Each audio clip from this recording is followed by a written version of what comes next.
문화저널 20일 독자 여러분, 주간 브리핑 시청자 여러분, 안녕하십니까? 아나운서 배소윤입니다. 우리나라도 코로나19 방역이 뚫리면서 지역사회 감염이 확대되는 가운데 확진자가 200명을 넘어섰습니다. 시청자 여러분들께서는 마스크 착용과 손 씻기를 지금까지보다 더 꼼꼼하게 하시고 일상생활에 임해주시기 바랍니다. 불법으로 콜택시 서비스를 해온 혐의로 기소된 타다가 1심 재판에서 무죄를 선고받았습니다. 19일 서울중앙지법 형사 18단독 박상구 판사는 이재용 소카 대표와 박재욱 VCNC 대표를 상대로 1심에서 무죄를 선고했는데요. 이들은 여객자동차 운수사업법 위반 혐의로 기소됐지만 법원에서는 기사가 포함된 렌터카 서비스라고 주장한 타다 측에 손을 들어주었습니다. 재판부는 이처럼 타다를 유사택시가 아닌 초단기 렌트로 봤는데요. 법원의 판결에 대해 카쉐어링 소카 측은 법원이 미래로 가는 길을 선택해줬다며 긍정적인 반응을 보였습니다. 반면 택시업계에서는 법원이 유사택시 영업에 대해 면죄부를 줬다며 총파업에 나서겠다고 예고했고, 국회에서도 사법적 판단이 먼저 나온 것은 안타깝다며 우려를 표명했습니다. 타다는 스마트폰 애플리케이션으로 차량을 부르면 기사와 함께 11인승 카니발 승합차가 제공되는 서비스인데요. 택시업계와 국회 등에서는 타다가 예외 규정을 활용한 유사 영업을 이어왔다며 공유경제니 승차 공유 서비스니 하는 사실과 부합하지 않은 개념을 무리하게 끌어와 자사이익을 치외 법권적 영역에서 극대화하려는 것은 수용하기 어렵다는 입장을 보여왔습니다.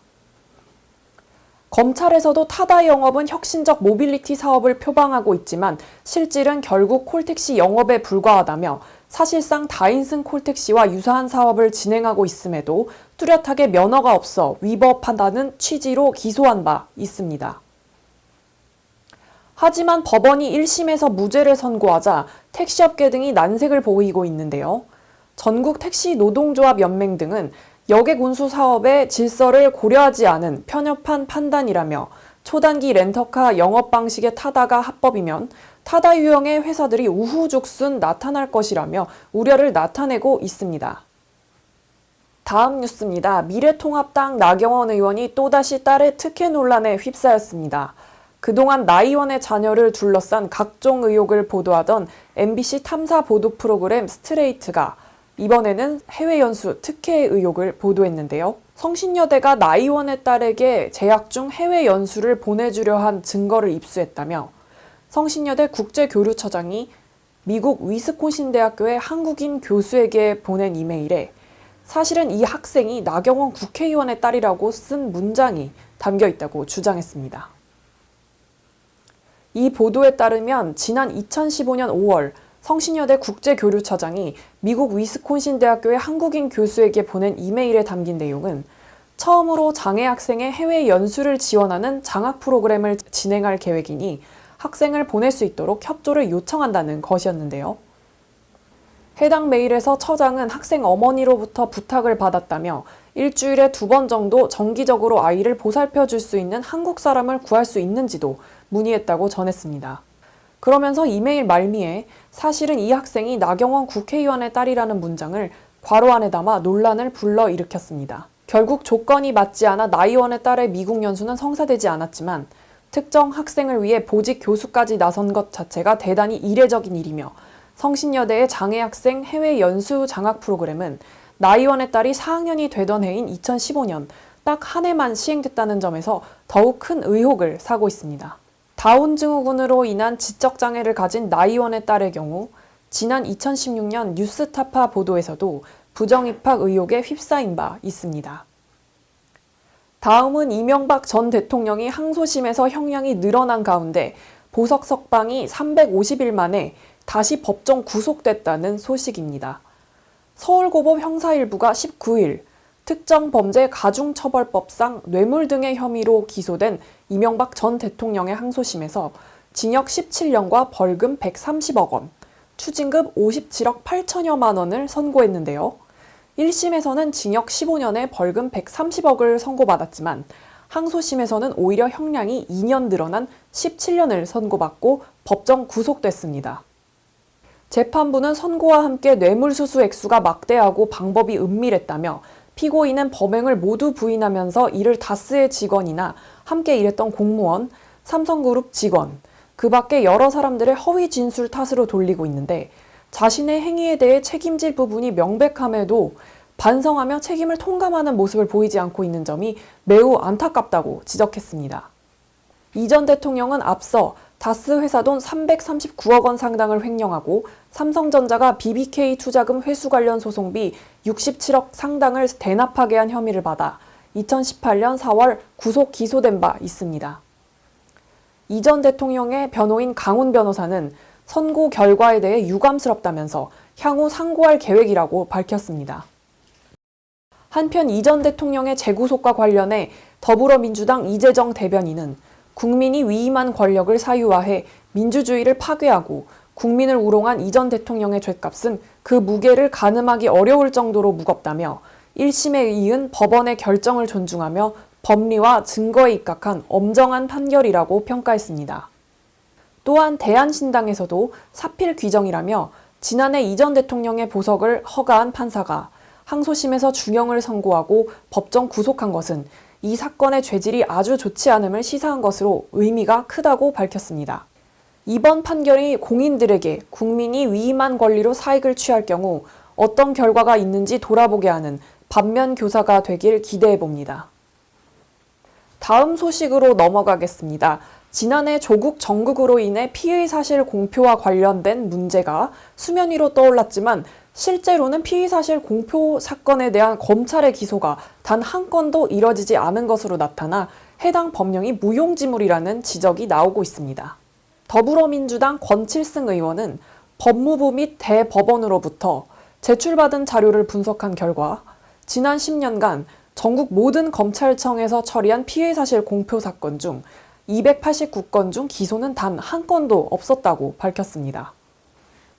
법무부와 대법원의 자료를 분석한 결과 전국 지검에서 처리한 피의 사실 공표죄 289건 중 249건이 불기소 처분돼 무려 86%에 달했고 불기소 처분되지 않은 나머지 40건 역시 기소 중지나 참고인 중지 등의 이유로 기소 처분하지 않은 것으로 나타났습니다. 피의 사실 공표죄는 형법 제126조에 검찰, 경찰, 기타 범죄 수사에 관한 직무를 행하는 자 또는 이를 감독하거나 보조하는 자가 수사 과정에서 알게 된 피의 사실을 기소 전에 공표한 때는 3년 이하의 징역 또는 5년 이하의 자격 정지에 처한다고 규정하고 있습니다. 이는 헌법상 무죄 추정의 원칙을 실현하기 위한 규정으로 아직 입증되지 않은 피의 사실 공표로 부당한 인권 피해를 입는 것을 방지하기 위해 마련한 것입니다. 그러나 실제로는 법무부 훈령이나 경찰청 훈령 등 행정규칙에 근거한 기소 전 피의 사실 공표가 이뤄지고 있어 해당 법령이 사실상 사문화됐다는 평가를 받고 있습니다. 이번에는 코로나19 확산에 대한 우려의 목소리 한편에서 전해지는 따뜻한 사랑의 소식입니다. 코로나 발생 지역인 중국 우한에 잔류하는 재외 국민들을 위한 도움의 손길이 이어지는 가운데 대한의사협회와 한국제약바이오협회 등 국내 의료제약업계가 의약품을 전달하며 힘을 보태고 나섰습니다. 대한의사협회는 귀국을 포기하고 주 우한 총영사관 내 설치된 무료 진료소에서 코로나19와 사투를 벌이고 있는 우리 국적 A 의사에게 도움이 되고자 이 같은 결정을 내렸다고 설명했는데요. A 원장은 코로나19로 고통받는 우한 재외국민들을 진료하기 위해 노부모의 귀국 호소에도 불구하고 2차에 이어 3차 전세기에도 탑승하지 않고 잔류하고 있습니다. 의료 인력 부족에 의약품까지 떨어지면서 최근 의협에 SOS를 보내왔다고 합니다. 이러한 사연을 접한 의협 측은 제약바이오협회와의 협업을 통해 의협이 보유하고 있던 의약품들과 한미약품, 종근당, 유한양행 3곳에서 보내온 항바이러스제, 항생제 등을 지난 19일 외교부에서 운항하는 화물기를 통해 우한 현지로 전달했다고 밝혔습니다. 이 소식을 접한 누리꾼들은 코로나19로 우울한 가운데 모처럼 접하는 따뜻한 소식이라며 우한 현장에서 고군분투하는 A 원장과 의약품을 보내준 의협 및 제약사들에게 박수를 보내고 있습니다. 마지막 소식입니다. 재단법인 강원문화재단이 강원도 예술공원화를 목표로 3년 주기 도내 순회형 국제미술 행사인 강원국제예술제의 2년차 행사 강원키즈 트리엔날레 2020을 이끌어갈 예술감독을 공개 모집합니다. 이번 공모는 국내 최초 어린이 트리엔날레인 강원키즈 트리엔날레 2020을 기획하는 총괄 예술감독을 선정하기 위한 것인데요. 선정된 예술감독은 행사의 주제 및 참여 작가, 작품 선정, 홍천군 내 유휴 공간을 활용한 전시 프로그램 구성 등 강원도 전역의 지속적 예술공원화를 위한 강원국제예술제의 주요 추진 업무를 담당하게 됩니다. 이번 공모는 3월 2일까지 진행되며 예술감독 선정심사는 1차 서류심사와 2차 면접 및 프리젠테이션으로 구성됩니다. 국내 최초 어린이 트리엔날레인 강원키즈 트리엔날레 2020 전시기획에 관심 있는 시각예술 전문가들께서는 놓치지 마시고 지원하시기 바랍니다. 오늘 브리핑은 여기서 마치도록 하겠습니다. 이번 한 주도 건강하게 잘 보내시기 바랍니다. 감사합니다.